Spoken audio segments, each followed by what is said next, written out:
Hi, my name is Madeline Olson, and I did my project on the effects of different mouthwashes on bacteria. The purpose of this experiment was to test the antibacterial effectiveness of active ingredients in mouthwash. There are many active ingredients in mouthwashes that kill bacteria. Some of them are xylitol, cetopyridinium chloride, chlorhexidine, sodium fluoride, peroxide, zinc, gluconate, and quaternary ammonium. Essential oils are also used in mouthwashes to kill bacteria. Some of them are thymol, eucalyptol, methyl salicylate, and menthol. In an experiment conducted, it was shown that aloe vera did as well as other commercial ingredients at killing bacteria. The bacteria used in the experiment was Bacillus subtilis. Bacillus subtilis is a gram-positive, rod-shaped bacteria that forms heat-resistant dormant spores. When it comes in contact with physical or nutrient stress, it initiates different responses. The different responses are the induction of macromolecular hydrolysis, chemotaxis, and motility and competence. If these don't work, then sporulation is instigated on part of the population, and the rest cannibalized to produce nutrition to continue to undergo sporulation. These are the different ways that the active ingredients kill bacteria. Xylitol inhibits bacteria growth by filling the areas that are for fructose. This then blocks fructose from getting in, therefore starving the bacteria and killing it. Cetopyridinium chloride kills the bacteria by neutralizing it. It can do this because it is positively charged and the bacteria is negatively charged. Sodium fluoride kills bacteria by adding protons and making the environment of the bacteria more acidic and less habitable. Sodium fluoride can also prevent the metabolic process of bacteria, which ends up also killing the bacteria. In aloe vera, there are polyphenols which are antibacterial.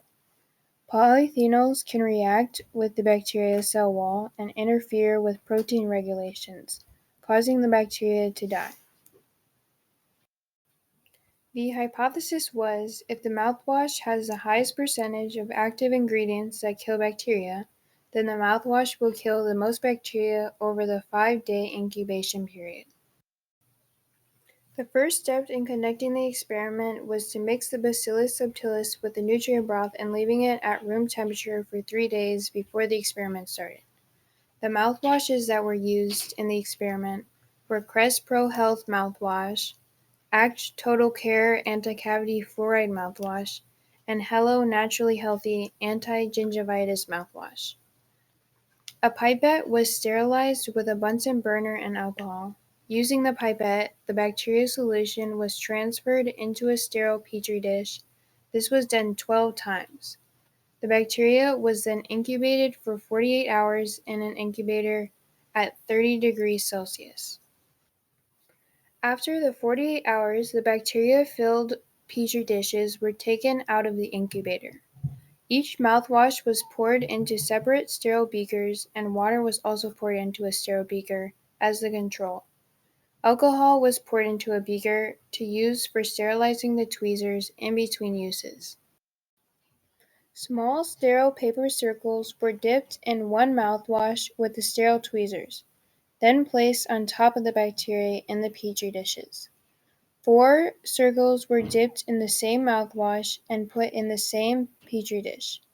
There were 3 petri dishes for each mouthwash and 3 for the water, with 4 dip circles in each petri dish.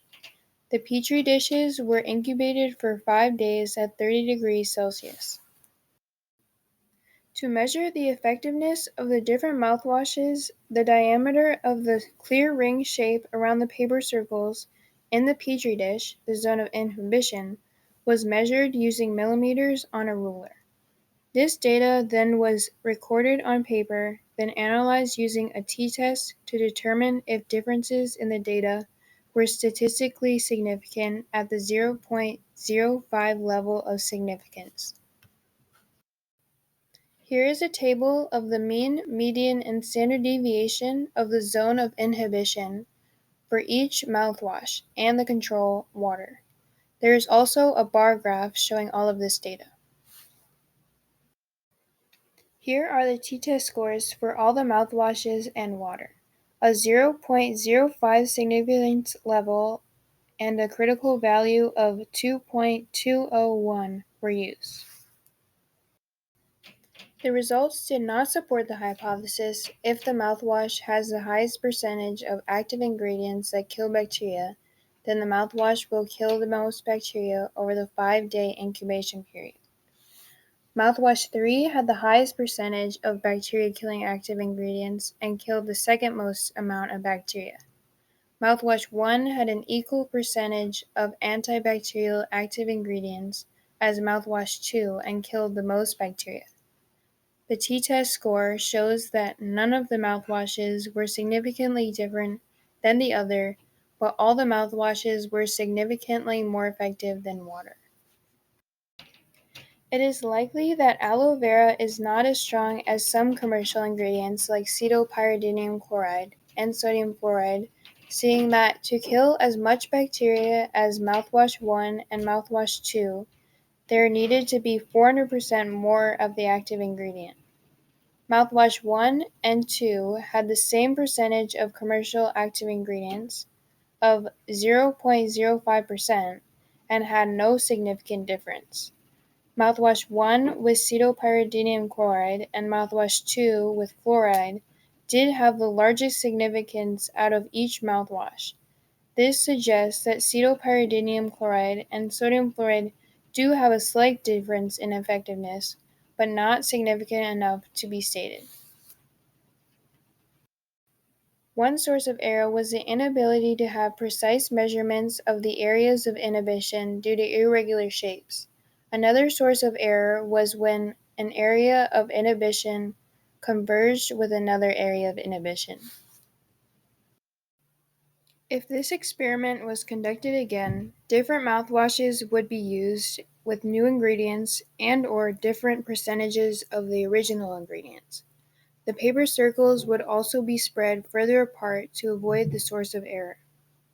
Other natural ingredients such as green tea could be tested to compare antibacterial effectiveness compared to commercial ingredients, especially looking at the percentages of the natural ingredients compared to the commercial ingredients. I would like to thank my mom for buying the mouthwashes used in the experiment, and I would like to thank Mr. Hugh Muller for providing the bacteria and all of the supplies used in the experiment. I would also like to thank him for supervising the experiment. Here are my sources.